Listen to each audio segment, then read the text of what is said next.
কথায় আছে যারা রক্ষক তারাই ভক্ষক। আজ আমরা সেই কথাটি বাস্তবে দেখতে চলেছি। একটা বিশাল ব্যাংক ডাকাতির ঘটনা, চুরি হয়েছে প্রায় $10 মিলিয়ন। কিন্তু এই গল্পের সবচেয়ে অবাক করার দিকটা হচ্ছে এই চুরির পেছনে কেউ সাধারণ চোর ডাকাত ছিল না। এবারে চোরেরা ছিল পুলিশ অফিসার, একটা সম্পূর্ণ পুলিশ সদস্যদের গ্যাং। তারা এমনভাবে কাজ করেছে যে চুরির পরে একটা ছোট্ট প্রমাণও রেখে যায়নি।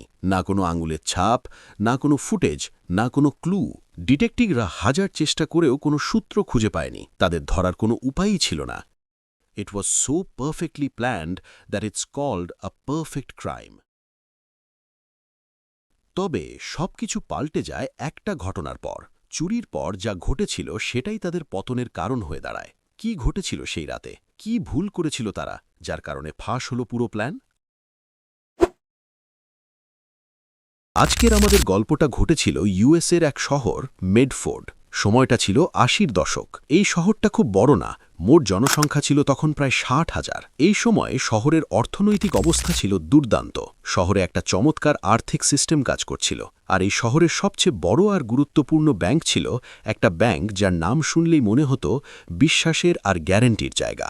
এই ব্যাংকের নাম ছিল ডিপোজিটার্স ট্রাস্ট ব্যাংক। শুধু টাকা না, সব মূল্যবান জিনিসপত্র যেমন সোনা, গয়না, গুরুত্বপূর্ণ কাগজপত্র সবই এখানে নিরাপদে রাখা যেত। কারণ এই ব্যাংকটা শুধু টাকা রাখার জন্য না, তারা দিত সিকিউরিটি সেফ বক্স। চাইলেই একটা নিরাপদ বাক্স ভাড়া নেওয়া যেত। একটা চাবি থাকত তোমার কাছে, আরেকটা ব্যাংকের কর্মকর্তাদের কাছে। এই ব্যাংকের ভল্ট ছিল শহরের সবচেয়ে সুরক্ষিত স্থান। দেওয়াল, মেঝে আর ছাদ সবই লোহার রড দিয়ে শক্ত সিমেন্টের কংক্রিট। দরজা ছিল ভারী স্টিলের। এর ভেতরে গ্রাহকদের সেফ বক্স আর ব্যাংকের নিজের টাকা অন্য ছোট ভল্টে রাখা হতো। সর্বাধুনিক সাইলেন্ট অ্যালার্ম সরাসরি পুলিশের সঙ্গে যুক্ত। চোররা বুঝতেই পারত না, আর হঠাৎ দেখত চারদিকে ঘিরে ফেলেছে পুলিশ। এই সিস্টেম এতই উন্নত যে কেউ সহজে চুরি করতে পারত না। শোনার পর মনে হতে পারে এই সিস্টেম তো পারফেক্ট, তাহলে তো কেউ চুরি করতেই পারবে না। কিন্তু একটা বড় সমস্যা ছিল। এই পুরো সিস্টেম একটা জিনিসই ধরতে পারেনি, যদি পুলিশরাই হয় চোর। হ্যাঁ, এই ব্যাংক ডাকাতির মূল পরিকল্পনাকারী ছিল একজন পুলিশ অফিসার। তার নাম ছিল জেরাল্ড ক্লিমেন্টি।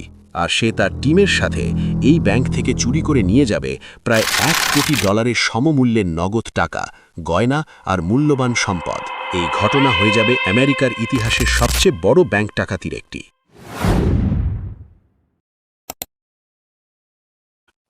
এই গল্পের মূল চরিত্র জেরাল্ড ক্লিমেন্টি। সে ছিল পুলিশের একজন অফিসার, আর বলা যায় সবচেয়ে দুর্নীতিগ্রস্ত অফিসারদের একজন। কিন্তু অবাক করার বিষয় হল, জেরাল্ড যখন পুলিশের চাকরিতে যোগ দেয়, সে এমন ছিল না। তার ইচ্ছা ছিল সৎভাবে কাজ করার। কিন্তু প্রথম দিনের গল্প থেকেই শুরু হোক। সেদিন তার পাশে যাকে সহকর্মী হিসেবে বসানো হলো, তার নাম ছিল ক্র্যাশার। আর এই ক্র্যাশার ছিল একজন পুরনো পুলিশ আর পুরনো দুর্নীতিবাজ। ক্র্যাশার ছিল পুলিশের ভেতরের একটা গ্যাংয়ের সদস্য, যারা সবাই ছিল দুর্নীতিগ্রস্ত আর একে অপরের অপরাধ ঢেকে দিত।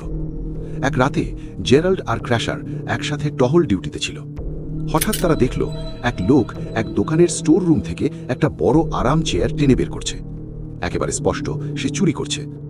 দোকান বন্ধ ছিল, সময় গভীর রাত, তাই তারা পুলিশের গাড়ি নিয়ে লোকটার দিকে গেল। কিন্তু হঠাৎ ক্র্যাশার চোরটাকে চিনে ফেলল। আর শুধু চিনল না, চোরটা আরেকজন পুলিশ ছিল, এই দুর্নীতিগ্রস্ত দলের একজন সদস্য। তারা দুজন হাসি মুখে কথা বলল, আর তারপর চোর পুলিশটা নিজের চেয়ারটা নিয়ে হেঁটে চলে গেল।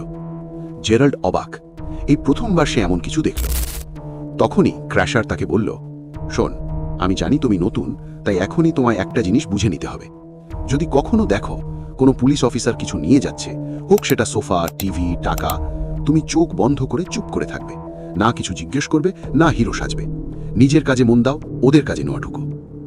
সেই মুহূর্তেই জেরাল্ড বুঝে গেল এই জায়গায় দুর্নীতি চলেই, আর যদি সে সৎ থাকে তাহলে হয়তো তার নিজের বিপদ হবে। এইভাবে ধীরে ধীরে সে ঢুকে পড়ল এই দুর্নীতির চক্রে। সে শিখে গেল কিভাবে একজন পুলিশ অফিসার হয়েও চুরি করা যায়। জেরাল্ডও শিখে গেল পথ। এমনকি সে তার পুরো অ্যাপার্টমেন্ট সাজিয়ে ফেলল চুরি করা জিনিস দিয়ে। চুরি করল সোফা, টিভি, ফ্রিজ, সবকিছু। তবে আশ্চর্যের বিষয়, তার দুর্নীতির মাঝে থেকেও সমাজে তার ছিল একজন সৎ, সাহসী অফিসারের পরিচিতি। সে সাধারণ চোর ডাকাতদের ধরত ঠিকই, আর তার পুলিশের ইতিহাসে ছিল অনেক কৃতিত্ব। একবার তো সে একজন সশস্ত্র গ্যাং লিডারকে গ্রেফতার করেছিল, আর এর জন্য পেয়েছিল এক গৌরবময় পদক, মেডেল অফ ভ্যালা, সাহসিকতার মেডেল। এই সুনাম তাকে সাহায্য করত তার দুর্নীতি ঢাকতে। কেউ সন্দেহ করত না সে ছিল দুটো জীবনের মানুষ, সামনে সাহসী পুলিশ অফিসার আর পেছনে চোর দুর্নীতিবাজ। এই দ্বৈত জীবন ছড়িয়ে পড়ে তার ব্যক্তিগত জীবনেও। হ্যাঁ, সে বিবাহিত, তার পরিবার আর সন্তান ছিল, কিন্তু এসবের পেছনে ছিল এক গোপন প্রেমিকা। সে শুধু ডাবল লাইফ পুলিশ হিসেবে না, ব্যক্তিগত জীবনেও ছিল দুমুখ মানুষ।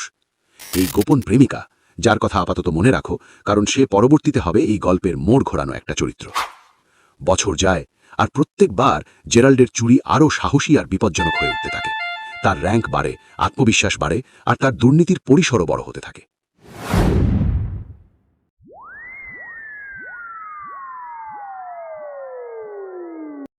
এইভাবেই সময় গড়িয়ে এলো 1980 সাল, সেই বছর যে বছর জেরাল্ড নিল এক বড় সিদ্ধান্ত। সেই সিদ্ধান্ত ছিল শহরের সবচেয়ে বড় ব্যাংকটা ডাকাতি করবে। এই ধরনের পরিকল্পনা তখনকার দিনে পাগলামির মতোই ছিল, কারণ এমন একটা ব্যাংক চুরি করা একদমই সহজ ছিল না।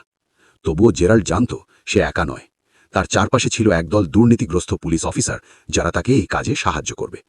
তার সবচেয়ে কাছের বন্ধু তখন ছিল টমি ডটি। না, এটা সেই পুরনো ক্র্যাশার না, ও তো অনেক আগেই সিস্টেম থেকে হারিয়ে গেছে। টমি ছিল তার সার্ভাইভিং পার্টনার। আরও 2 বছর ধরে তারা একসাথে কাজ করছিল আর একাধিক ছোট বড় চুরির ঘটনা ঘটিয়েছে। তাদের সবচেয়ে প্রথম এবং সাহসী অপারেশন ছিল 1978 সালে, যেখানে তারা চুরি করেছিল পুলিশ ডিপার্টমেন্ট নিজেই। হ্যাঁ, ঠিকই শুনছ, তারা চুরি করেছিল পুলিশ বিভাগের প্রমোশন পরীক্ষার প্রশ্নপত্র। সেই সময় যে পুলিশ অফিসাররা প্রমোশন পেতে চাইত, তাদের একটা নির্দিষ্ট পরীক্ষায় বসতে হতো। তারা সেই প্রশ্নপত্রগুলো চুরি করে ফটোকপি করল আর এরপর তা বিক্রি করেছে হাজার হাজার ডলারে। একটা কপি বিক্রি করত $5000। আর শুধু নিজেদের ডিপার্টমেন্টে নয়, এই প্রশ্নপত্র তারা বিক্রি করেছিল পুরো স্টেটের জুড়ে। এইটা থেকে তারা প্রচুর টাকা কামিয়েছিল। আর কিছু ঘনিষ্ঠ বন্ধুদের তারা প্রশ্নপত্র দিয়ে দিয়েছিল ফ্রিতে, যাতে তারা সহজেই প্রমোশন পায় আর বড় পদে বসে দলের সুবিধা করে দেয়। এইভাবেই তাদের নেটওয়ার্ক আর প্রভাব বাড়তে থাকে। আর যত তাদের শক্তি আর আত্মবিশ্বাস বেড়েছে, তত তাদের চুরিগুলো সাহসী আর বিপজ্জনক হয়ে উঠেছে। আর 1980 সালের সেই ঐতিহাসিক চুরি ছিল তাদের জন্য একটা শেষ বড় ডাকাতি, যেখানে তারা এত টাকা নিয়ে নেবে যে এরপর কিছু না করলেও চলবে সারা জীবন।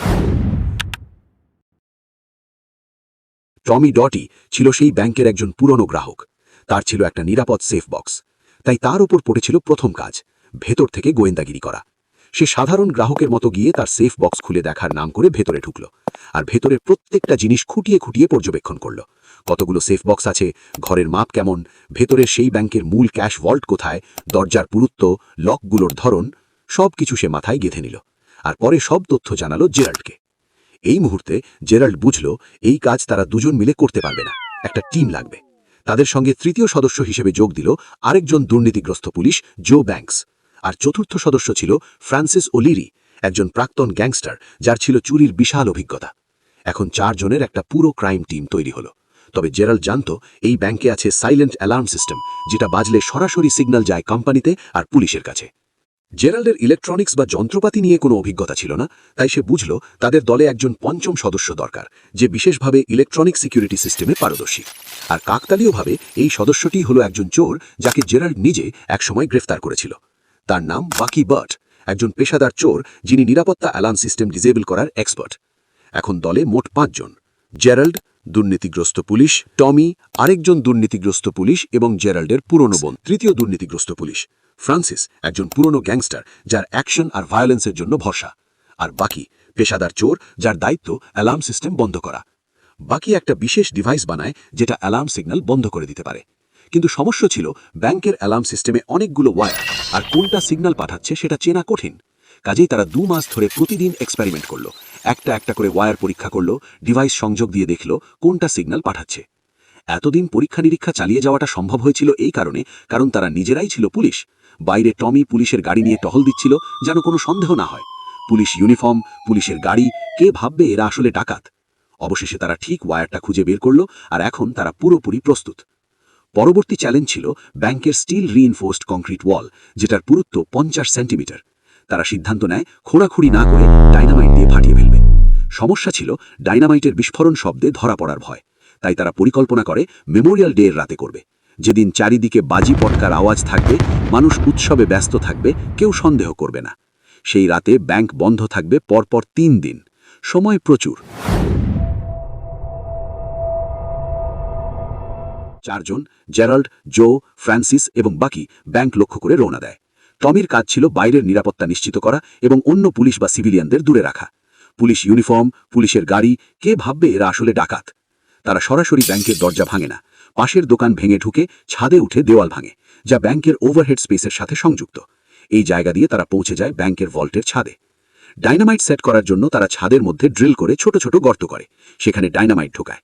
বিস্ফোরণ যাতে খুব জোরে না হয়, তারা গর্তের ওপর বালির বস্তা রাখে, শব্দ কমবে, বিস্ফোরণ নিচের দিকে যাবে। সব ঠিকঠাক হলে তারা ভল্টের ওপর থেকে বেরিয়ে আসে এবং একটি বোতাম চাপে। বিস্ফোরণে ছাদ ফেটে যায়, কিন্তু কিছু লোহার রড অক্ষত ছিল। তারা ওয়েল্ডিং টুল ব্যবহার করে রড কেটে নিচে নেমে আসে। ভল্টের ভেতরে আবারও একটি ভল্টের ভেতরের ভল্ট ছিল, যেখানে ব্যাংকের আসল টাকা রাখা হতো, আর ছিল অনেকগুলো সেফটি ডিপোজিট বক্স, যেগুলো সাধারণ গ্রাহকের মূল্যবান জিনিসপত্র রাখার জন্য ব্যবহৃত হতো। তারা কাজ ভাগ করে নেয়। দুজন ভেতরের ভল্ট খুলতে লাগলো আর বাকি দুজন সেফটি বক্স ভাঙতে লাগলো। কিন্তু যেই না ভেতরের ভল্ট খুলল, তারা অবাক। ভেতরে মাত্র $60,000। ব্যাংকের লোকেরা ছুটির আগেই পুরো টাকাটা ফেডারেল রিজার্ভে পাঠিয়ে দিয়েছিল। তারা বুঝে যায় সব শ্রম, সব প্রস্তুতি, এত বড় ঝুঁটি সব মাটি হয়ে যাচ্ছে। তবুও হার মানে না। তারা সিদ্ধান্ত নেয় সেফটি বক্স খুলে যা পাওয়া যায় তাই নেবে। সময় শেষ হয়ে এলে তারা ফিরে যায়, কিন্তু পরের দিন রাত এবং তার পরের দিন রাতেও ফেরে। শেষ পর্যন্ত তারা যা পায়, ক্যাশ প্রায় $2 মিলিয়ন, সোনা, ঢীরা, গহনা প্রায় $8 মিলিয়ন মূল্য, মোট লুট $10 মিলিয়ন। তারা ক্যাশ সহজে ভাগ করে নেয়, প্রতিজনে $4 লাখ করে। কিন্তু গহনা, তার মূল্য বোঝা বা ভাগ করা সহজ নয়। তাই সিদ্ধান্ত হয় গহনা থাকবে একজনের কাছে, জো ব্যাংকস। সে এগুলো কালে কালে ব্ল্যাক মার্কেটে বিক্রি করবে আর পরবর্তীতে টাকা ভাগ করবে। কিন্তু এটা কি বুদ্ধিমানের কাজ ছিল? জো কি সত্যিই বিশ্বস্ত? আরও বড় প্রশ্ন, জেরাল্ড কি তার এই সিদ্ধান্তের জন্য মূল্য দেবে? জেরাল্ড সবাইকে সতর্ক করল, কেউ এখন বড় খরচ করবে না, চুপচাপ থাকো, শিগগিরই FBI তদন্তে নামবে। তারা আলাদা হয়ে গেল। পরদিন সকালে ব্যাংকের কর্মচারীরা ফিরে এসে অবাক হয়ে গেল। ভল্টে বিশাল গর্ত, সেফ ভাঙা, বাক্স ফাঁকা। তদন্ত শুরু হল।